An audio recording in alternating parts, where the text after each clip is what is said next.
बिखरे हुए पसमानदा जुल्म व सितम के ज़ेरे असर मुसलमानों के लिए रोशनी की वो किरण जिसका वादा अल्लाह ने किया है। हज़रत इमाम महदी अलैहिस्सलाम। दोस्तों, क़यामत से पहले इमाम महदी का ज़हूर क़यामत की बहुत बड़ी बड़ी निशानियों में से एक अहम निशानी है, जो उस वक्त होगा जब मुसलमान बहुत बुरे हालात से दो चार होंगे। हर तरफ खून रेज़ी होगी। मुसलमान तस्बीह के दानों की तरह ना सिर्फ बिखरे होंगे बल्कि दुनिया में उन पर जुल्म सितम के पहाड़ टूट रहे होंगे और उनको भेड़ बकरियों की तरह कत्ल किया जा रहा होगा। ऐसे में वो नाउमीदी की तरफ जाने ही वाले होंगे। तभी उस वक्त मुसलमानों की नज़रें किसी मौजज़े की मुंतज़िर होंगी। वो मौजज़ा हज़रत इमाम महदी की सूरत में होगा। इस्लामी मुहक्किकीन के मुताबिक बहुत से प्री इमाम महदी साइंस पूरे हो चुके हैं, जैसे कि सहराओं में सब्ज़े का उगना, अरब बदों का ऊंची ऊंची इमारतें बनाना। रिवायात के मुताबिक हज़रत इमाम महदी के ज़हूर से कबल अरब मुल्कों में एक खलीफा की मौत पर इक़्तिदार के लिए इख्तलाफ होगा और इसी दौरान हज़रत इमाम महदी खामोशी से मदीना से मक्का आ जाएंगे और कुछ ममालिक से आए हुए उलमा उन्हें पहचान लेंगे और इनसे बैत ली जाएगी। हदीस में आता है, दुनिया जुल्म सितम से भर जाएगी, फिर वो शख्स इमाम महदी आएगा और इंसाफ और अदल के ज़रिए इसे भर देगा। इमाम महदी अलैहिस्सलाम का ज़हूर दुनिया में एक नई तब्दीली का आगाज़ होगा।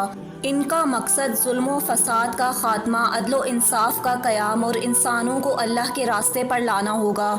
दोस्तों, इस हवाले से इस्लामी तारीख़ में जिस सरज़मीन को बहुत ज़्यादा अहमियत हासिल है और क़यामत से पहले वहाँ बहुत सी निशानियों का ज़ाहिर होना साबित है, वो शाम की सरज़मीन है। मुल्क शाम खिलाफत उस्मानिया का हिस्सा था, लेकिन पहली जंग अज़ीम में उस्मानी सल्तनत की शिकस्त के बाद ये ख़ित्ता मगरबी साम्राज्यी ताकतों बरतानिया और फ्रांस के ज़ेरे तसल्लुत आ गया और टूटने के बाद फ़लस्तीन, उर्दन और लबनान के इलाकों में बंटकर रह गया। सरज़मीन शाम पर रोनमा होने वाले मौजूदा हालात, बल्कि बहुत सालों से चल रहे हालात, इस बात की तरफ इशारा करते हैं कि अब इमाम महदी के आने का वक्त बहुत ज़्यादा दूर नहीं है। मुल्क शाम की सरज़मीन को अंबिया की सरज़मीन कहा जाता है। हज़रत ईसा, हज़रत याह्या, हज़रत इदरीस और हज़रत मूसा भी शाम की सरज़मीन पर मबूस हुए। जहाँ मुल्क शाम से बहुत से फितनों के ज़ाहिर होने का जिक्र रिवायात में मिलता है, वहीं फितनों से बचने के लिए इसी सरज़मीन की तरफ हिजरत करने का हुक्म भी इस्लामी तारीख़ में मौजूद है। एक हदीस के मुताबिक हज़रत मोहम्मद सल्लल्लाहु अलैहि वसल्लम ने फरमाया, क़यामत के करीब शाम में फितना और फसाद आएगा, लेकिन वहाँ के लोग ईमान के रास्ते पर साबित कदम रहेंगे। एक हदीस के मुताबिक जब फितने ज़ाहिर हों तो ईमान शाम में होगा। इस हदीस में शाम को ईमान की पनागाह कहा गया है, जहाँ लोग फितनों के ज़माने में महफूज रहेंगे। नबी पाक सल्लल्लाहु अलैहि वसल्लम ने फरमाया, मेरी उम्मत का एक गिरोह हमेशा हक पर कायम रहेगा, वो दुश्मनों पर गालिब रहेंगे यहाँ तक कि क़यामत आ जाएगी। सहाबा ने पूछा, या रसूल अल्लाह, वो लोग कहाँ होंगे? आप सल्लल्लाहु अलैहि वसल्लम ने फरमाया, शाम में। इस हदीस से मालूम होता है कि शाम अहले हक का मरकज़ होगा, जहाँ हक के पैरोकार फितनों के ज़माने में जमा होंगे।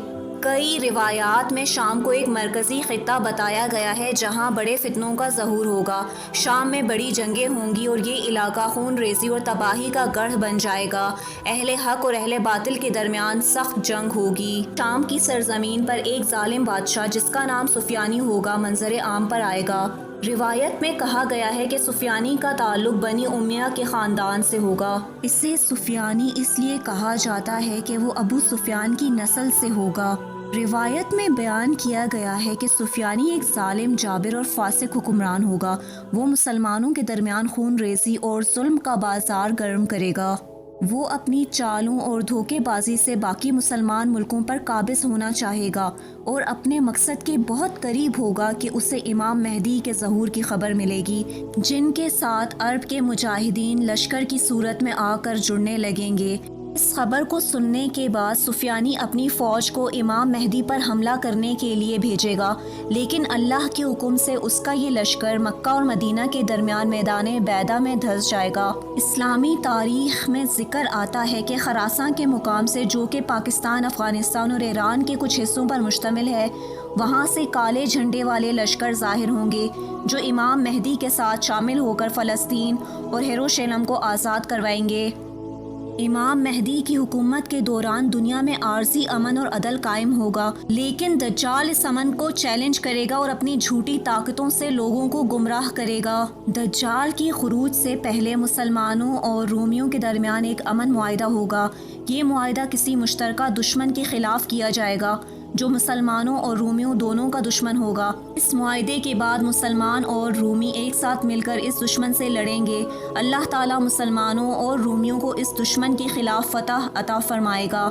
فتح کے بعد مسلمانوں اور رومیوں کے درمیان اختلاف پیدا ہوگا۔ رومی غداری کریں گے اور مسلمانوں کے خلاف ایک بڑی جنگ چھیڑ دیں گے جسے ملحمۃ الکبریٰ کہا جاتا ہے۔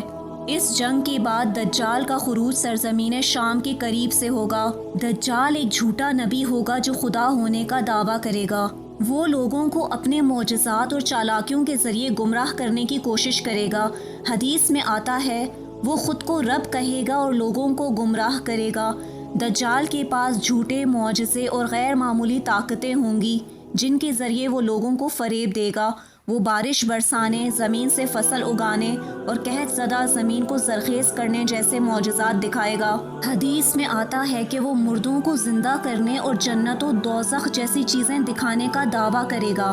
اس کے پاس جنت اور دوزخ کا نمونہ ہوگا، لیکن اس کی جنت حقیقت میں دوزخ ہوگی۔ دجال زمین پر فساد برپا کرے گا اور مسلمانوں کو نشانہ بنائے گا۔ وہ طاقت کے زور پر لوگوں کو اپنا پیروکار بننے پر مجبور کرے گا۔ جو لوگ اس کی اطاعت سے انکار کریں گے وہ ان پر ظلم و ستم کرے گا۔ دجال دنیا کے تقریباً ہر علاقے کا دورہ کرے گا اور وہاں اپنی چالاکیوں اور فتنے کے ذریعے لوگوں کو گمراہ کرے گا۔ حدیث میں آتا ہے کہ وہ دنیا کے ہر علاقے میں جائے گا سوائے مکہ اور مدینہ کے، کیونکہ وہاں فرشتے اس کا داخلہ روک دیں گے۔ وہ مکہ اور مدینہ میں داخل نہیں ہو سکے گا۔ پھر دجال کے اس گھناؤنے چیپٹر کو کلوز کرنے کے لیے اللہ تعالیٰ حضرت عیسیٰ کو دنیا میں بھیجیں گے اور وہ دجال کو قتل کر دیں گے۔ دوستو، اگر دیکھا جائے تو آج مسلمانوں کی جو حالت ہے وہ وقت بہت زیادہ دور نہیں ہے جب یہ سب نشانیاں پوری ہوں گی۔ غزہ میں جو کچھ بھی ہوا اس پر کوئی مسلم لیڈر ایسا نہیں تھا جو آواز بلند کرتا۔ دنیا میں مسلمانوں کی اکثریت ہونے کے باوجود مسلمان نفسیاتی طور پر اور ایمان کے پرسپیکٹو سے اتنا کمزور ہو چکا ہے کہ وہ اپنے ہی حق کے لیے آواز نہیں اٹھا سکتا۔